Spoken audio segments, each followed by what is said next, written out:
talking sweet. Keep sugar on, baby. I got you good, I got you sweet. Got you on hold. My baby knows what I'm all about, what I'm all about. My baby knows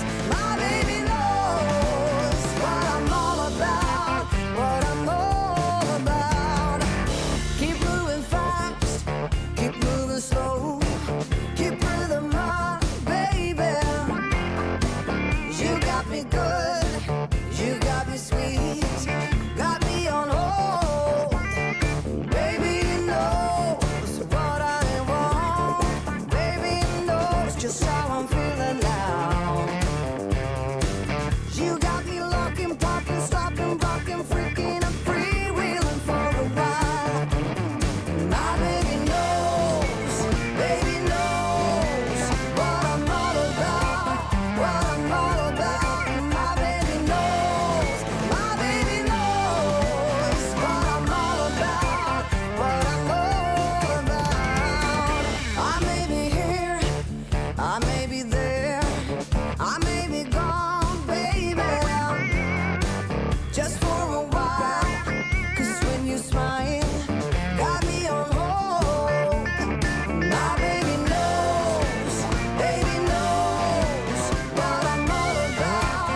Hello, hello, hello, hello, hello, hello, hello, hello, hello, hello. Can you hear me?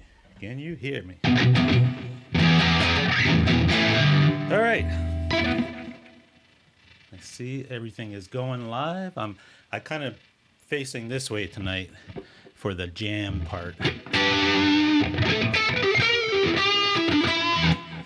All right, let me put this thing away and we'll get started. Put that off. Put that here. Put Mrs. Goldilocks over here in her little spot. Move my helix. Get my chair. Quite the ordeal, I'll tell you. Test, test, test, test. 1, 2, testing. 1, 1, 2, and 1, 2. Testing 1, 2. Okay, looks like we are good to go. Stream's still up, and that's working. All right, looks like we've got a Monday Night Ramble going. Yep, episode number 50. Who thought we'd ever get to episode number 50? But we did. Let me put that off. Anything else I'm forgetting here to turn off and on? There's so many things you got to do when you start this show. All right, let's get back to the chat. Mr. Zach Thong, first guy in. How's it going, Zach? Sour Notes, Paul Lou.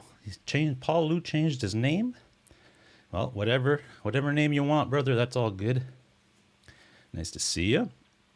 I've got my system set up a little different tonight. I've got my streaming software on this side and my web stuff on this side, and I've got a photo gallery set up on my big TV here that I'll be sharing with you. So we'll be doing a little bit of I don't know, like a show and tell type of thing about some stuff with photos. Photos are always fun.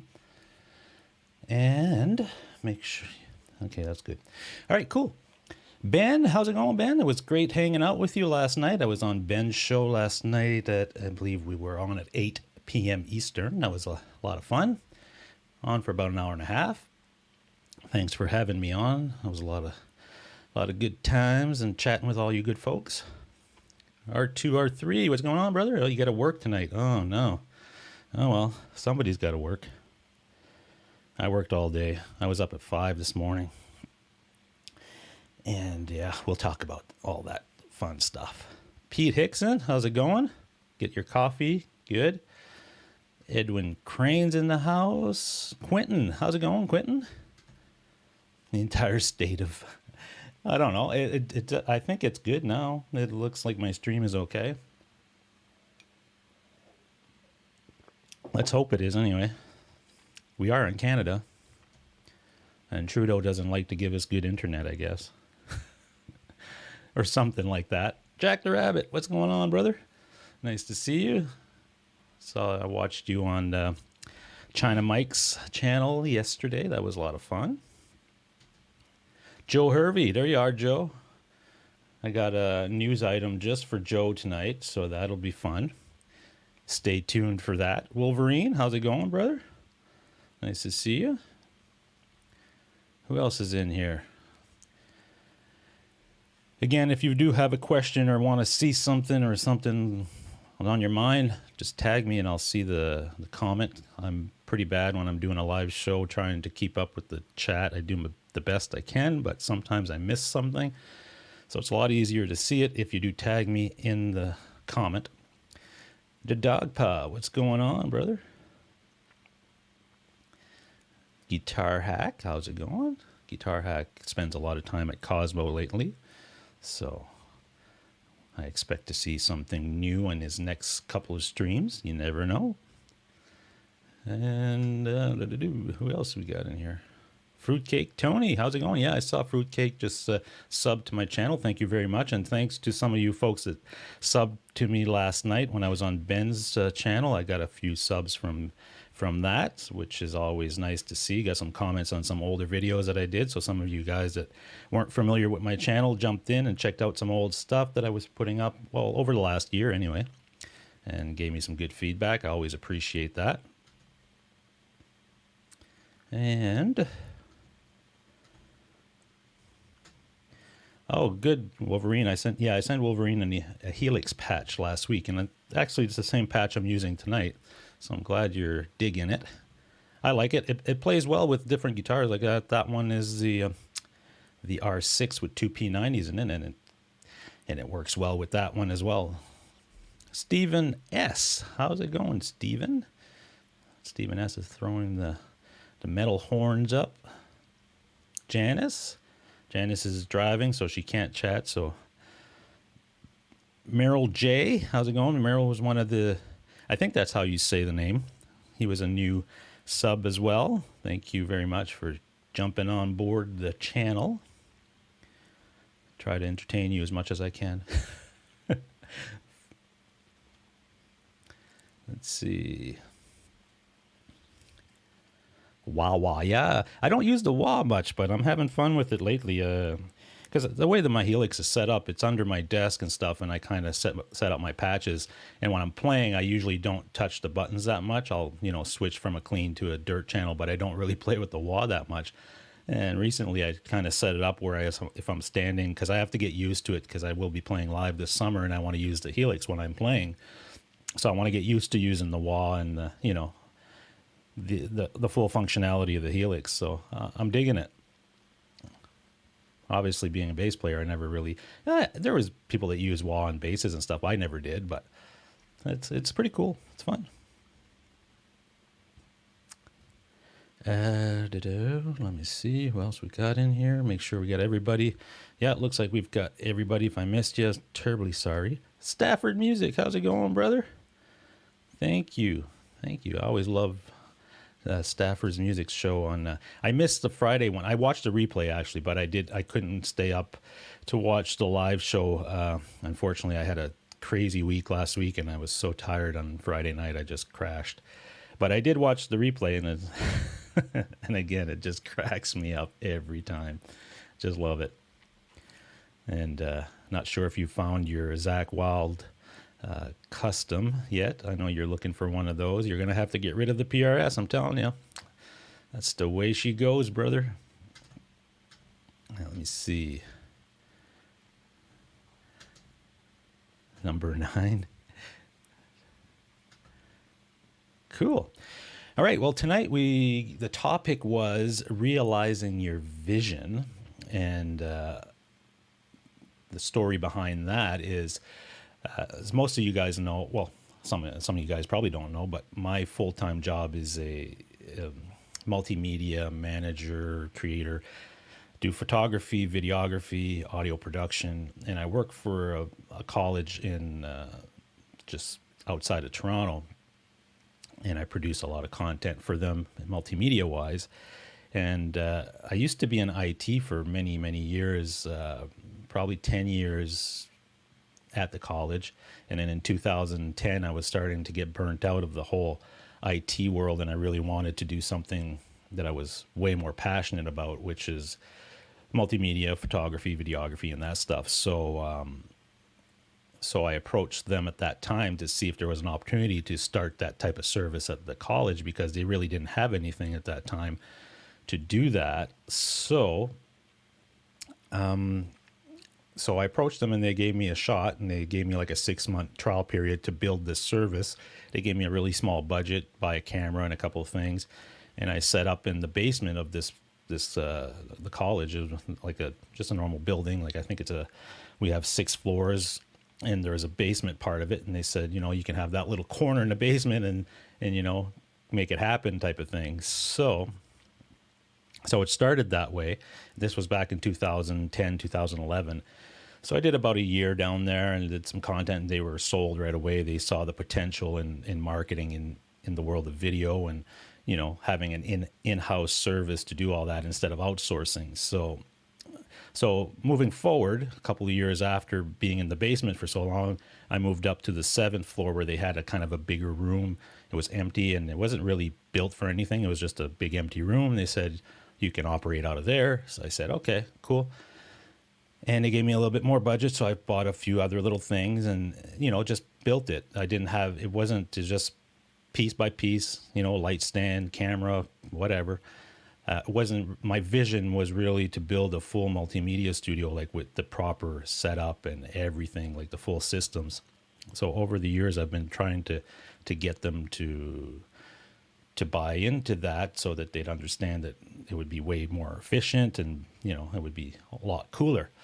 So fast forward to last year when they gave me the approval to go ahead with that plan and gave me another spot that I would be moving into, that I could design myself, that I would build with a little bit more budget. And so that became really where I wanted to go back 10 years ago. I wanted to build this thing.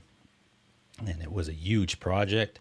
And last week I finally, you know, pretty much finished it. I moved everything in and got everything settled. Those of you who follow me on Instagram and on Facebook and LinkedIn, you would have seen some pictures that I posted of that. I will show you some pictures of some of the process that we did to get to where we got, and you know, give you an idea of my other part, my other world my work world, I guess. And hopefully you guys enjoy that. And we'll get back to guitar and music and all that. This won't take too long, but that was kind of the main topic of tonight, was to show you where that's gotten me as far as over 10 years of trying to get to this place.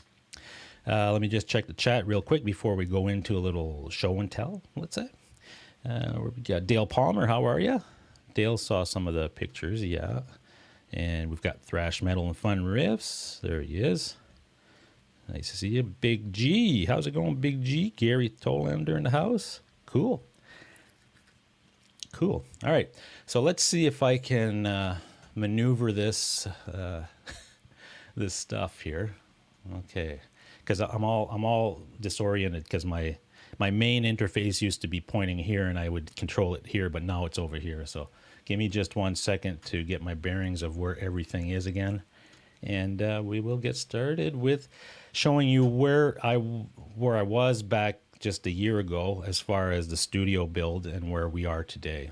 Let's see. Let me bring up this picture-in-picture thing, and I need to bring up this thing. Oh, no, not that. What am I doing? Not that. That. No, not that. Hold on, bear with me, folks. It's coming. Trying to show my desktop here. Where are you? Where are you? Desktop. Desktop 2. Desktop 2 is LGTV. There we go. Okay, cool. All right, so let me go to the top. Where is my mouse? There it is. So if I do that, does that work? All right, cool. So basically this is just a shot of just random equipment that I had as I'm tearing down the studio, the old studio. And it's just a mess. So this is kind of like a better shot of the old space, which was just an empty space. So I got a few tables and set up some lights and stuff. Right now it's all tore apart. There was cables all over the ground there, as you can see. There was a green screen. There was some other screens back there. All this was all stands, just makeshift trussing and that type of stuff. So it worked. I mean, it was fine for the time that we had it. There's another shot of the back with some of the lights taken down and everything. But it was just a regular kind of blah space, not really built for that purpose. That we made it work for about 6 years in that space. But last week we moved into our new space after a long time of building and getting stuff configured. So here's the space before we put the trussing in there. So now here's the new space. So we've got the trussing up. We've got that ready to go, and that was early last week. We had that part done. And then we've got my control center desk over on this side. So this time they gave me a real desk. This is a stand-up desk too, so I can lower or raise it as I see fit. So that's really cool. And I started bringing in some equipment, getting the backgrounds ready and all that stuff. We got a nice view now, so it's a view of a park back there. Then we started hanging the lights. So I got a couple of guys to help me get all the wiring done, get everything sorted out there. Let me fast forward over to this. Then I had to get my desk ready, so I have all these monitor stands because I have four monitors, 5 monitors right now, and you'll see the finished desk once we get there. But a lot of monitors, so what I like to do is put them on these types of arms so it frees up a lot of desk space so you can get your monitor off the desk. So that's that. And here's a shot with some of the monitors already on there. Let me see, the other side of that is here. So these monitors are basically my control station where all, like what I'm doing tonight, I can see my interface, I can see what's going live to you guys, I can see my preview, my graphics, all that. That's all going to appear on these monitors as we're producing content. And this is a kind of a this is something I had to work with. So this is like the brains of the operation, where the computer and everything that's connected to the TriCaster system is all here. And this thing is like a mess. I had to take all those cables out, figure out where everything went, and run it all to the new spots in the room. So yeah, that was a full, well, pretty much a whole morning of getting that stuff sorted out, which was a lot of fun. See, I had it all ripped out, get all the cables sorted out, and started to build from scratch. And that's where the desk started to come together and all figured out. Let me just check the chat, make sure that we're still good here. Cool. Looks like we're good. Brian can take photos and land the shuttle. I feel like I'm working the controls of the shuttle with this new studio, I'll tell you that much. So here's another shot of the old studio. So I had all the equipment out, and this was what was left. So I basically tore it all down and brought everything into the new studio and started to get all that configured. So once we had all the equipment in the new studio was a complete mess. But all the cables on the ground, and we got the TVs hung, we got all the lights up there, and you know, it's starting to come together at this point. Yeah, let's see. Here's another shot of it from that angle. You can see still a mess. This was on Thursday. At this point, last Thursday, we were still in the process of getting this thing sorted out. And here's my desk with a few monitors on. So you see there's 3 monitors. Then there's 2 more on the side here. And the big control surface, you'll see it lit up in a second here. I'll show you that. So now we get to the studio part with all the cables cleaned up. The lights are all hung. I got my little lobster. The New Brunswick lobster is up in the corner there, if you can see that. Right? So there you go. Got this set kind of coming together. I still got some work to do. I've got new tables coming here where the presenters will sit at. I've got some really professional tables coming in this week. I ordered them, so I had to put a table there for now just to get my set figured out. Here's a shot from the back part of it where people would be sitting, and the cameras aren't all set up. I just had the main camera kind of set up there so I could see how everything was going to look. And that's pretty much it. I mean, there's another view from the back, or from the back of the set. And here's the TriCaster with the control surface and everything all lit up, ready to rock and roll. And yeah, it's pretty, it's a lot of work, but I mean, once you get everything set up, it's going to be really cool to work with, for sure. So that's a little bit of my last week, and what's going to be taking up my most of this week as well. So it's been a busy time for me.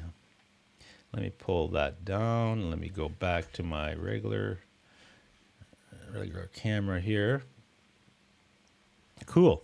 So thanks for kind of sitting in with that. Just wanted to share some of that stuff with you, give you guys a little glimpse of my other world outside of the music and YouTube part. It is kind of related because it is video production, multimedia, live streaming, and so forth, but not the same thing. And that's what it looks like inside my head. Oh, you're talking about all the cables and everything. Yeah, that's what I felt like last week too. I saw some Metal Sodas in here. How's it going? Let's see. James Severin. Anytime I ask my company for anything, they tell me to go scratch. Yeah, well, it took me a long time to get them to even agree to going the route that we went because, it takes budget, takes money, takes time, and you have to prove to them that this is a really good service for their members. And now that we've started doing educational live streams where the members are, attending and getting credits for live, they see the real value behind it. So they were more likely to give me a little bit more support and let me move forward with it. And now they see the finished product because a lot of them didn't have a clue. They just said, we're trusting you, just go ahead. And now they've come up to the studio just today. Some of the big directors and stuff came up to have a look, and they were like completely shocked. They had no idea that what we were doing up there as far as building this thing. So that was a good sign. They were happy and impressed, and so they didn't feel like they wasted their money, I guess. But let's see. Let me just catch up on the chat here real quick, and then we'll get to news. We got news tonight, just a little bit, not that much. And then if you guys want to see any guitars or anything, just let me know, and we'll go over some of that stuff. I don't want to go past 8 o'clock. Obviously, Ben is on at 8, and he's got a guitar giveaway, I think, tonight. So that'll be exciting. Hopefully you guys went and bought some pickups last night, because only one person, I think, bought some pickups as of last night when we were streaming, Ben and I. So the chances of you winning a guitar were pretty good. So hopefully you guys got your orders in.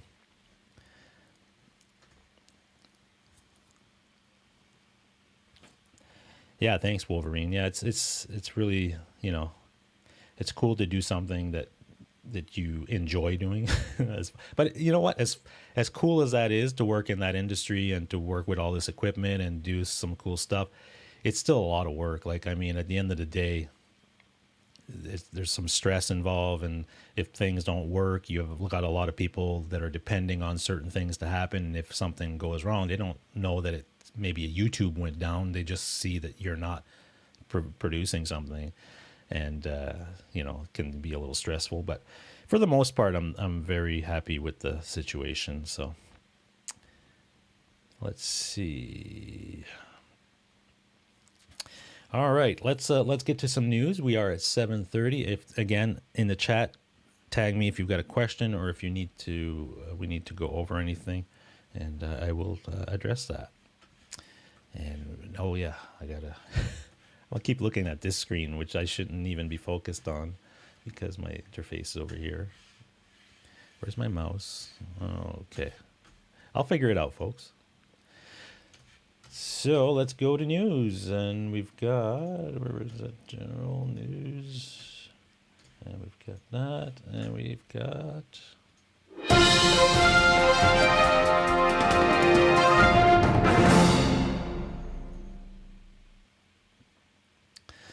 so today, Jeff Healey passed away on this day back in 2008. Jeff Healey was an amazing guitar player. As most of you know, he was blind pretty much from birth. Basically, when he was a kid, he had a rare cancer of some sort for his eyes, and basically lost his sight as a I think 1 or 2 year old or something of that nature, and became he just overcame it and became this great guitar player that worked with many greats such as Billy Gibbons and Stevie Ray Vaughan and a lot of cool people that he worked with. And he put out some albums himself, and he was really popular for a long time here in Canada anyway. And my story or my connection with Jeff is that back in the 90s, Jeff had opened up a club, basically a rock club in Toronto called Healy's. And back then we were just starting a band. Smear was just starting to get rolling, getting some popularity. We were playing a lot of the clubs in Toronto. We were doing the circuit, and Jeff got a hold of our demo or something and really liked it, so invited us to come and play at his club.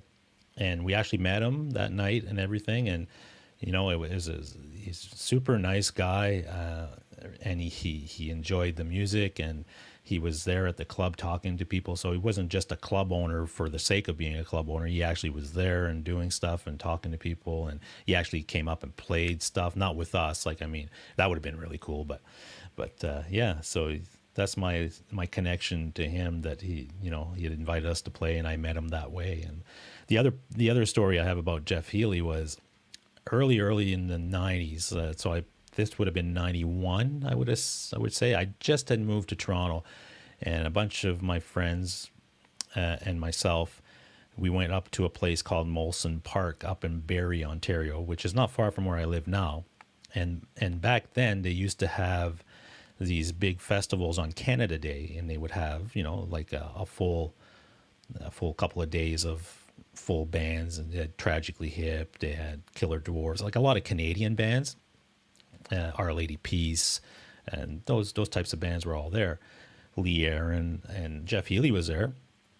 So we went up there, and I was a kid. I was early 20s or whatever, and I was just moved to Toronto. I was super excited about being here, being part of the music scene, seeing these types of concerts. I never really, like when I grew up in New Brunswick, we'd go to see concerts in Quebec City, but it was just, you go see a regular concert at a stadium or something like that, which was cool. But these were big festivals that we were having here. I never really experienced that. So you'd go for the full day and you'd camp out and do all that. So we got to drinking during the day, as you do. And I was pretty lit by the time that the afternoon was starting to get around 5-6 o'clock. And so we were walking towards the stage, and I saw the backstage area, and I for some reason in my head I thought, well, these guys look a lot like me, and they had long hair, and I had long hair back then, and I looked like a rocker or whatever. And they're walking around with a towel around their neck, and they're just walking by. They had their passes and stuff. I said, what if I put a towel around my my neck, and I just kind of walk in with them, and maybe I'll get in? And all my friends were looking at me like I was crazy or something. They were saying, you can't do that. You're gonna get kicked out, and we're never gonna find you. There's 100,000 people here, and blah blah blah. And I said, I don't care. I'm doing it. So they all laughed and said, he's not gonna do it. So they went off their way, and I went on my way, and I found this towel, and I put it around my neck, and I stood close to where the backstage area was. And when I saw that there was people going in, I just walked in with them. And here I am, this kid that, feeling pretty good or whatever. And I've got this towel, and I just walk right in. They didn't check for a badge or anything. So then I'm in there, I'm in the backstage area, and I'm freaking out, going, oh my God, it worked. I got in. So I'm walking behind, there's big trailers and all kinds of stuff. And I went in and spoke to the people from Lee Aaron's band. They were like, hey, how's it going? Have a beer, blah, blah. Nobody asked any questions. It was like completely, the security, I guess, was really not what it is today, I would say.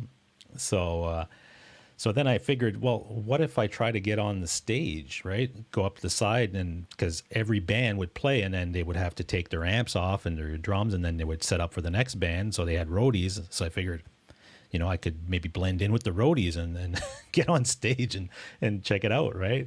So off I go, and I do that. And as I'm doing that, Jeff Healy is the band that's getting ready to go up to play. So they're setting up his equipment. So I'm going up there, and the guys that are rolling up, Jeff's amps and stuff, they hand me his amp and say, okay, yeah, just go over there, put it over there. So here I am walking on stage with this towel around my, with Jeff Healy's amplifier, moving, going across, going to put it where it needed to go. And I'm like blending in. I'm making pretend that I'm actually, part of that crew. And all my friends are in the close to the front row, and as I'm walking on stage, they all see me and they start freaking out, and I'm looking at them, I'm laughing, and so nobody picked up on it, but there it is. I got to be roadie for Jeff Healey's band for that 15 minutes or whatever it took me to get from one end of the stage to the other with this amp. He had a Marshall amp, I remember. And so I set it there, and there was another roadie, and his tech or whatever was setting it all up, and he just told me to put it over here. I walked back and got a few stands and some stuff that they were handing to go place on the stage, because it was a pretty quick turnaround for these bands. So then I went back and hung out by the monitor board where all the techs were and stuff, and I stood and watched the whole show, the whole show from that from that spot, and it was amazing. I just couldn't believe it. So that's my connection, I guess. Every time I hear Jeff Healey or I see Jeff Healey, I really think about that story and that experience for me. And that was a real weird experience for me, because keep in mind, this is a kid that just moved to the big city, Toronto, from a little town of 8,000 people that had barely, I had never really traveled even before then. And here I am in the middle of this huge event doing what I'm doing. And I'm like, okay, this is a different world. And from there on, I was just like all over the place with the music scene. And yeah, so there you go. There's my Jeff Healey moment. It was a lot of fun. Next story, let me see. Oh, this one is for Joe Hervey. Joe Hervey's favorite rock star has a birthday today. Can any of you guess who that is? If you know Joe Hervey, let's take a guess. So there's a rock star that has a birthday today. He's a very, very famous rock star. I'll give you a couple of seconds in the chat to tell me who that is. And you guys are probably going to Google it or something and figure it out. But I don't even know if Joe is still in here. But if he is, I like to tease him.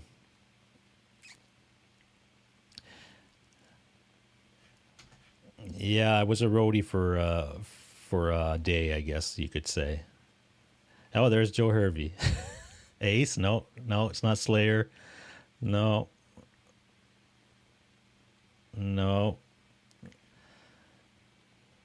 Few more guesses, and then I'll get to the story.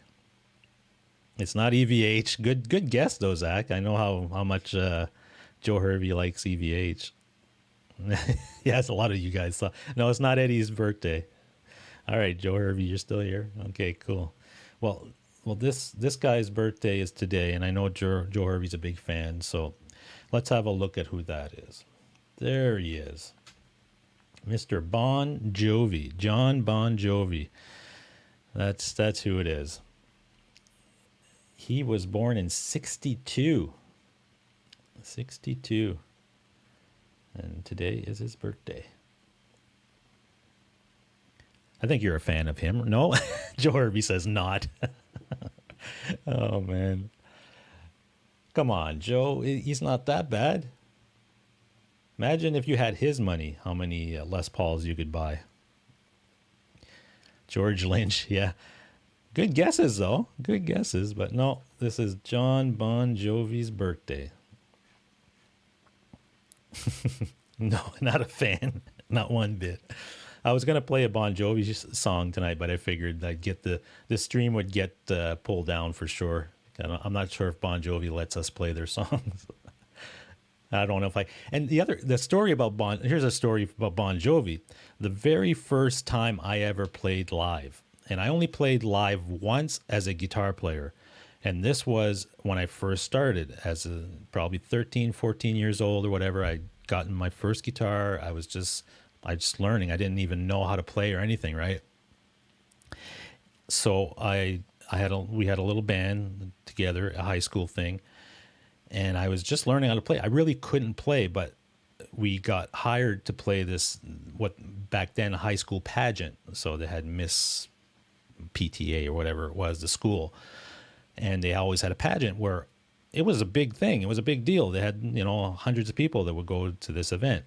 But during the intermission at the pageant, they would have either some sort of act or they would have a band. And they found out that we had a band in high school, and we didn't really know what the hell we were doing, but they found out about it. So they said, hey, we want you guys to play. So we just, okay, cool. And so we got all excited about playing.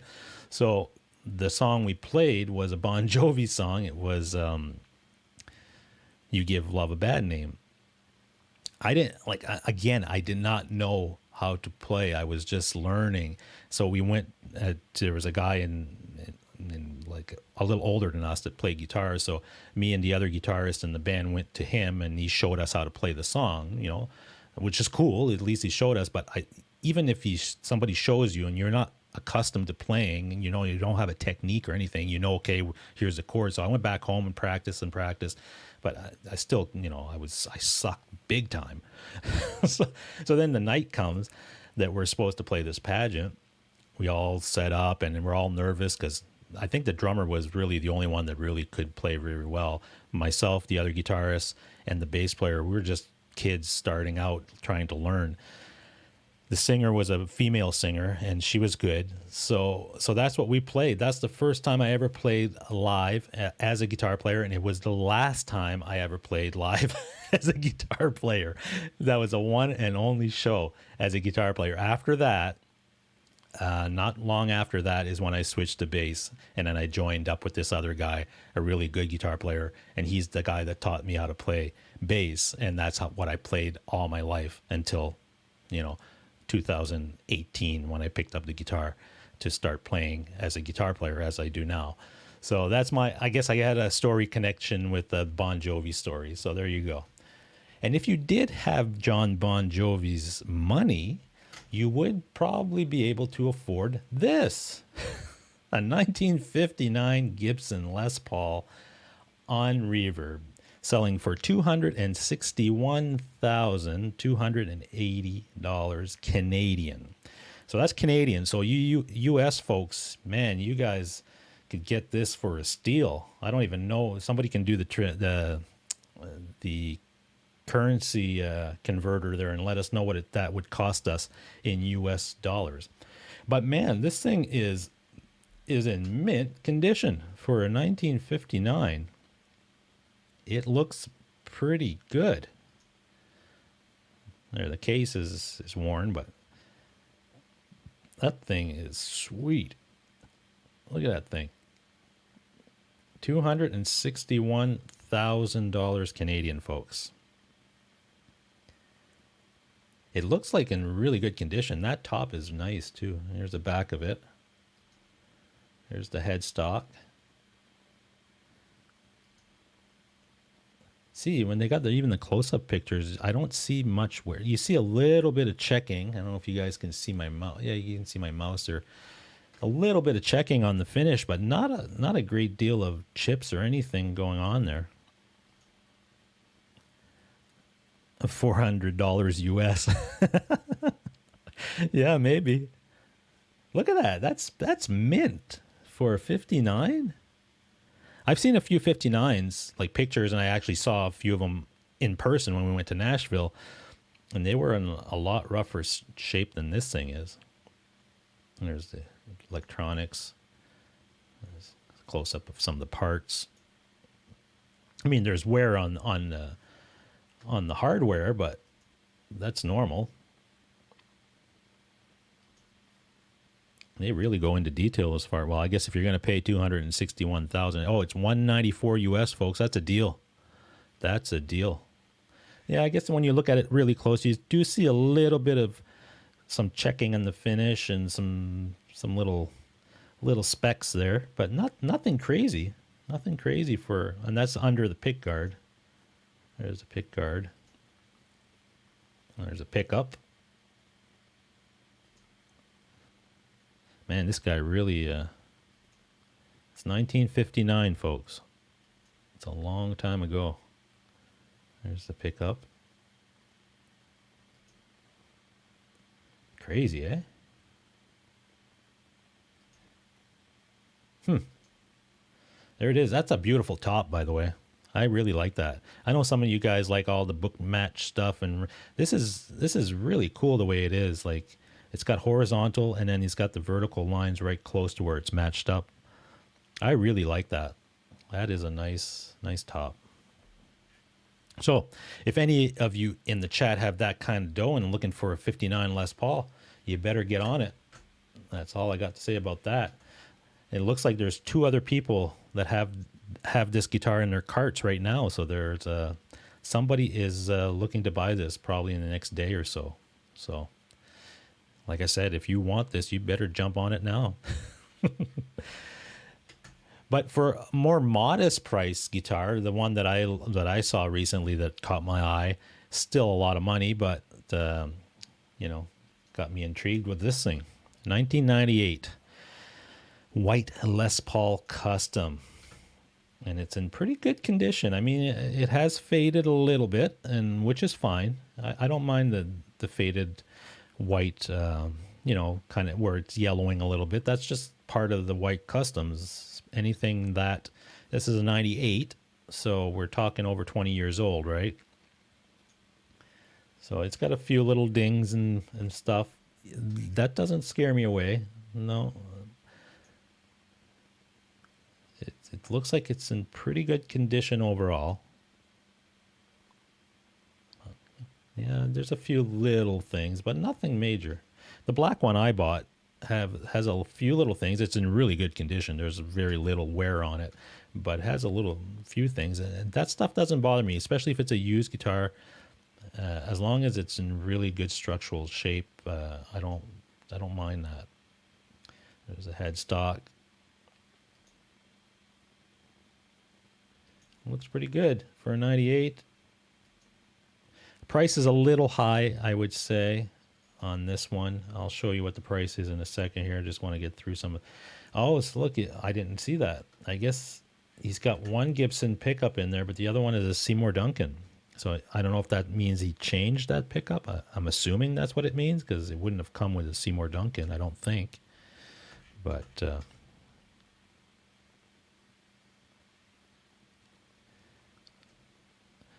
yeah, the original Paramoon says next we'll see Neil Sean shredding it on Instagram. Yeah, you never know. You never know him or who's the other guy? The guy from 38 Special. He's bought so many guitars lately and a lot of classic stuff. Tom Arhigh's in the house. How's it going? Music Therapy Laz. I see some other people jumped in here while I was jibber yabbering. But welcome all. Let's see. Yeah, so I'm not sure. I guess this guy must have changed out a pickup or something. And there's a neck looks good. Frets look good.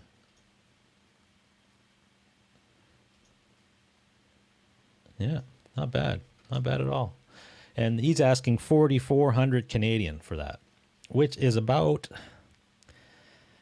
1998. I guess it's average of what these would be selling for in that condition, I suppose. I'd be happier around the 3,600 mark, but that's me. And this is, where is this? Oh, this is United Kingdom. This is overseas. I didn't even see that. But there you go. There's some options for you if you're looking for Les Pauls. Those are the 2 that I like, but obviously this is Dreams. And this one is, well, it's all right, but a little overpriced for me right now. But it is a guitar I'm looking at. Is a white custom. All right, let's go back. Where are we here? We've got about 10 minutes left. Let me go back to my original camera shot here. Get rid of that, get rid of that, get rid of that. And we're back. Cool. Let's have a look. Make sure we don't have any questions or things I need to address here before we sign her off for episode number 50. 50 episodes, folks. It is quite impressive, I think, for me. When I started this thing, I didn't think I'd get to 10. 50 is kind of out there. Metal Soda. Okay, cool. Hopefully I didn't miss any of your comments, but I probably did, but that's me. That's just me. Hey, Gussie Wells in the house.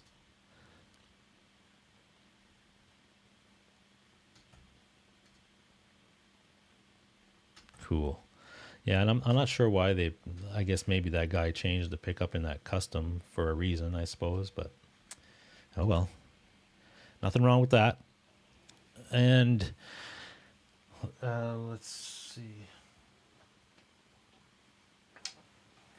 So this is the R6 is the guitar I played earlier. So some of you that never saw or have never, if I can learn how to speak properly, have never seen this guitar. This is a 1996 Les Paul. So we just saw a 1998 custom. This is a 96 R6. So it's a 1956 reissue. Gibson P90s. Nice neck on it. I really like the neck. A lot of people think that the 56 neck is a big neck, but it isn't. The 58 is a bigger neck than this. This is a lot like an R9, in my opinion. It's super comfortable, and the way that it's shaped, like it's really fits my hand really well. And these P90s rock. They're really cool. Really good sounding guitar.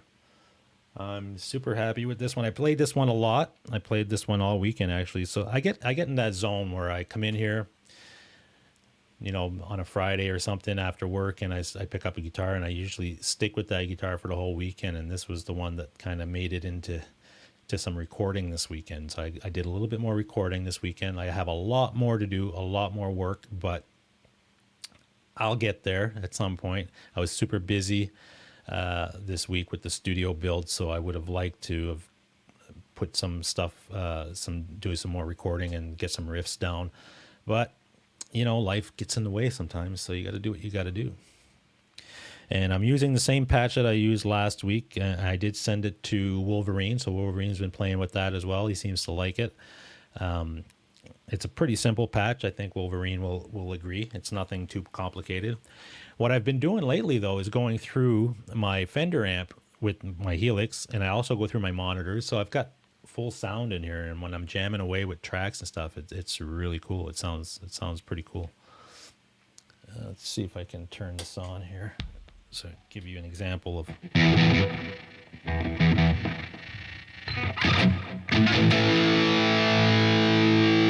This is just a rhythm sound.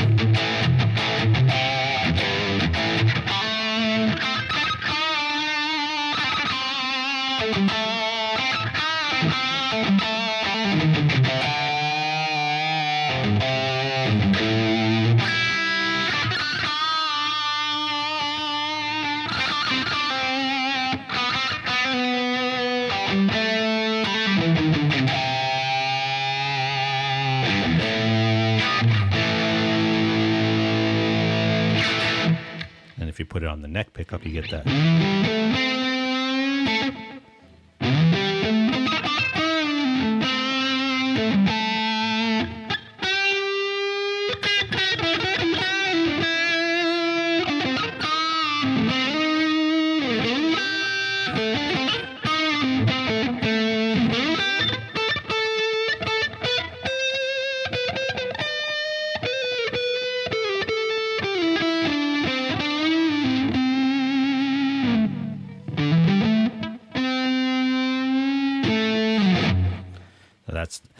That's the neck pickup. Actually, I had my volume down a little bit on the neck pickup. So there you go.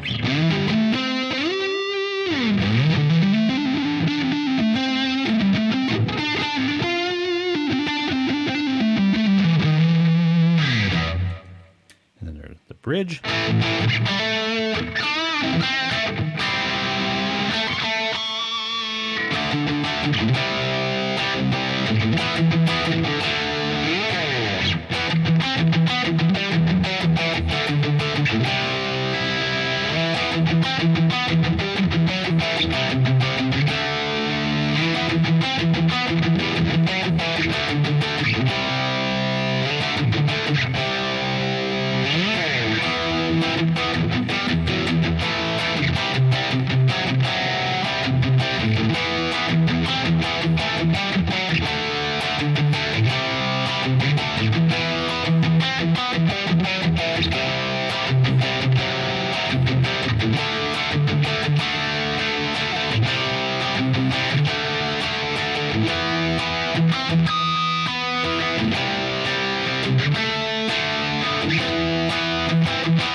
There you go.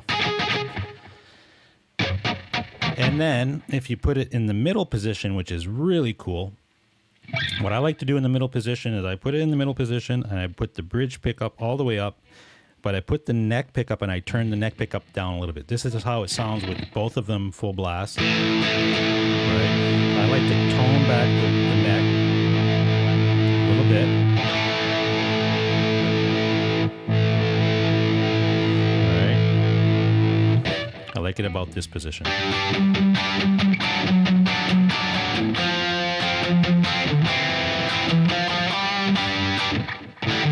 So if you go full blast on both of them, you get that. But if you just tone back the neck a little bit, you get that fatness of the neck and you get all the bridge kind of good edgy sound.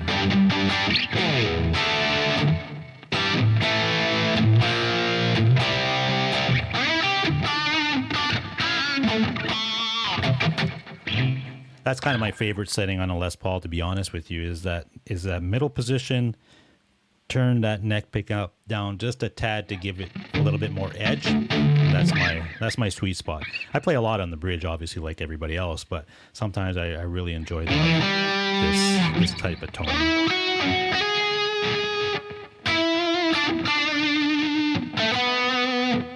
Then if you put a little bit of effects on it, like trem.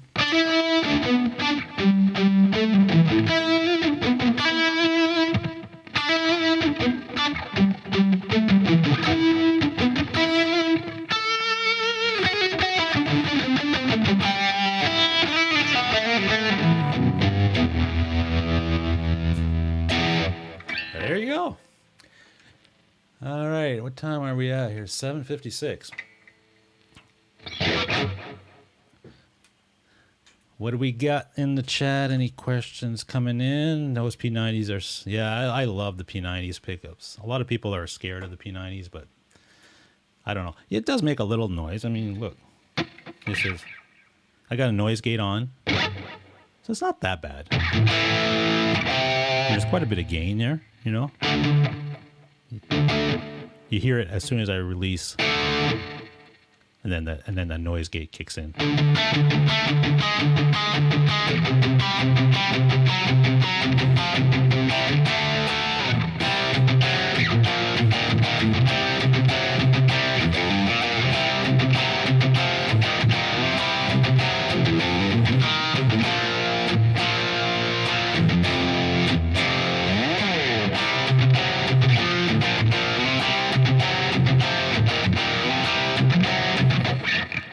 There's my George Lynch.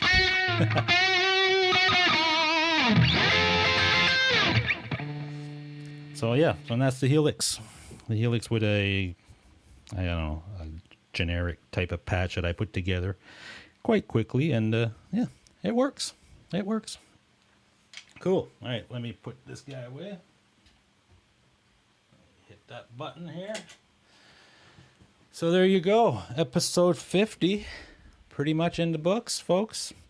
Hope you guys had a good night. I had a great night with you guys, and hope you enjoyed some of the show and tell of the new studio and some of the Jeff Healey story.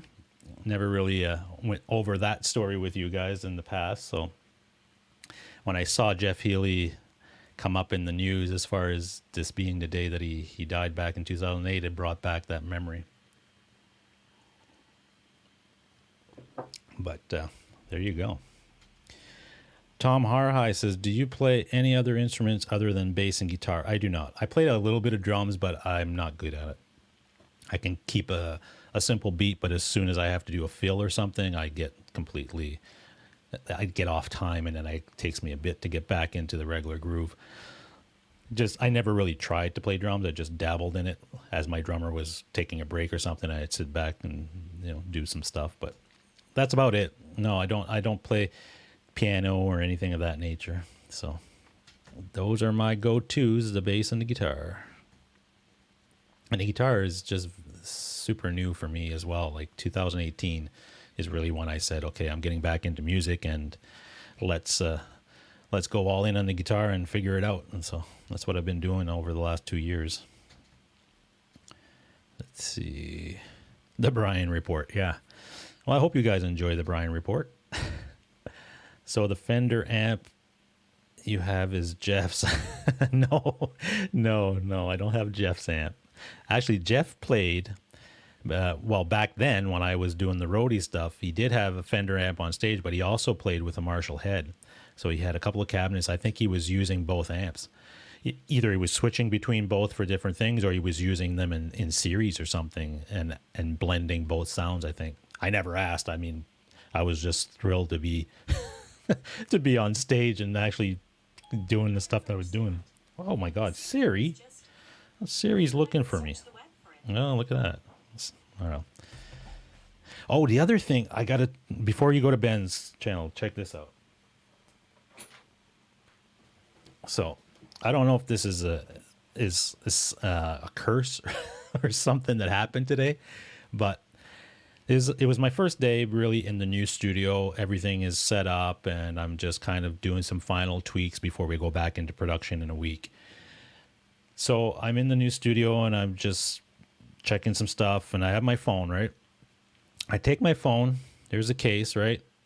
It's like one of those cases and bang, you just close it, no problem. Everything's fine. I put it on my desk just like this. No banging, no nothing, just put it on my desk. Go to the washroom. Maybe 5 minutes after, whatever, I get back from the washroom, I hear my phone beep. There's a text come in on the phone. So I say, oh, okay, let me check that out. I open the phone, and I don't know if you guys are going to see this on the camera, but let me see. It's hard to see it, but can you see? It's completely, it cracked there, and it's shattered the whole screen. Like, I didn't drop this phone. I didn't do anything to this phone. The phone was perfectly fine when I put it on the desk like this. And there was nobody else in the studio. I was the only one at work that early. And it was on the desk like this, exactly as I left it when I walked out of the room. And when I came back about 5 to 10 minutes later, picked it up to check a text, and the screen is shattered. Now, is that weird? Like, how does that happen? Does it just crack on its own? If you guys in the chat, I'm going to give it just a few minutes because I want to get into Ben's stream here. I want you guys to get over there. If any of you have ever had that experience or something like that, and tell me what the hell happened there, because it is blowing my brain. I have no idea how something like that happens. So I guess I need to get a new phone, or I don't know if maybe get the screen fixed, but it's probably, at this point, it probably costs as much as just me getting a new phone.